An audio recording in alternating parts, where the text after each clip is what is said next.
do you see a contract extension with Deebo just for training camp? Because Deebo is still, to me, dug in, but having the happy face on there. I know, right? They better. I think they will. I almost think the Bosa's one's going to be trickier. He's going to be a lot more expensive. They should be able to do it. I mean, if they don't work it out with Deebo, this offseason is a disaster. And they know that. So I also feel like Deebo understands that he doesn't have all the leverage in the world. So I think they might be able to work that out. Nick Bosa has all the leverage in the world if he stays healthy. All the leverage in the world. He could say, you know what? I'd like a fully guaranteed contract.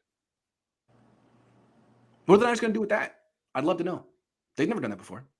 They might do it. I like to see them say no on that just to get the fans even more riled up. No, I'd love to see that. Go ahead, Jed. Go ahead. Go tell Niner fans that Nick Bosa is getting traded. You be the guy. Tweet it.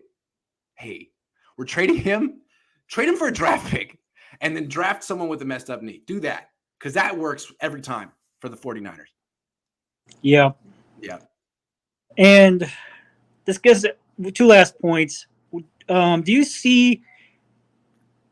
I think it's me, or you may have. I believe you talked about this before, but they didn't sign any ball hawks. And if you say that the defense is going to get you sacks and pressure on the quarterback, those are nice things. But takeaways are also nice, just as nice. Also, pressure should lead to takeaways if you have DBs with ball skills. And the Niners act like pressures will lead to takeaways no matter what. No, they don't. And you prove that every year, 49ers. You prove that by having the best pass rush and one of the worst defenses in terms of takeaways and being below average on third down. All you need is a little bit more investment in your secondary, a little bit less investment in linebackers, and you'd be there. But no.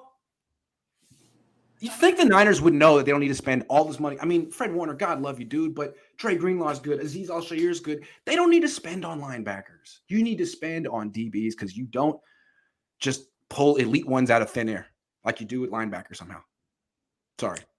I mean, it'd be nice to have like a Trayvon Diggs get you, a DB like that. I can get you 10 takeaways a season or somewhere near that because how many extra chances do you have to have less pressure on Trey? I was talking to Saleh a couple of years ago after the draft, and I always want the Niners to get a DB. It was 2020, and I was saying, hey man, I forget. We're talking about. I was like, I wish they would have got you a DB. I think is what I said, and he said, man, Trayvon Diggs is really good. That guy's really good, and that was before anyone really knew it. The Niners took Ayuk instead of him. Be interested to know which guy has a better career. Now, Ayuk was beating him in the NFC Championship, NFC wildcard game. Didn't get the ball that much. But, yeah, Saleh was a big fan of Diggs. Didn't get him. Yeah. Diggs. All right, man. Yep. One last point.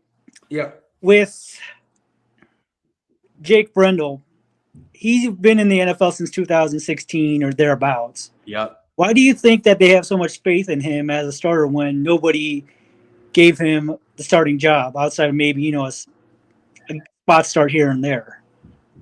Because you can't, to me, I understand maybe after a year or two you become a starter, but he's kind of been team to team and no one has seen what maybe Kyle has seen. I don't know why. I'm not unsure why that is. It's Chris Forster, the offensive line coach. He brought Brendel to the Niners from Miami. So Chris Forster has been coaching this guy for years. And I don't know why, but somehow he became Chris Forster's pet project. And Chris Forster is telling the Niners this guy's really good. But again, when he's saying that, what he's saying is, I'm a great teacher. I've been teaching this guy for 4 years. I'm a great teacher. He's good. Okay, I mean, we'll see. Chris Forster hasn't developed anyone on the Niners the way Chris Kasarik has. To me, it's more like a vote of it's more Chris Forster giving himself a vote of confidence than Brendel. Because Brendel, really, I mean, you can say you believe in him, but he's played 4 snaps, 6 snaps the last 3 years. Practice is different than games. We don't know. We haven't seen he's made 3 starts in his life. We're gonna freaking see. Forster's taking a leap of faith that I find very interesting, but again, it's because he's taking a leap of faith on himself. All right, that makes sense. So, all right, thank you. Man.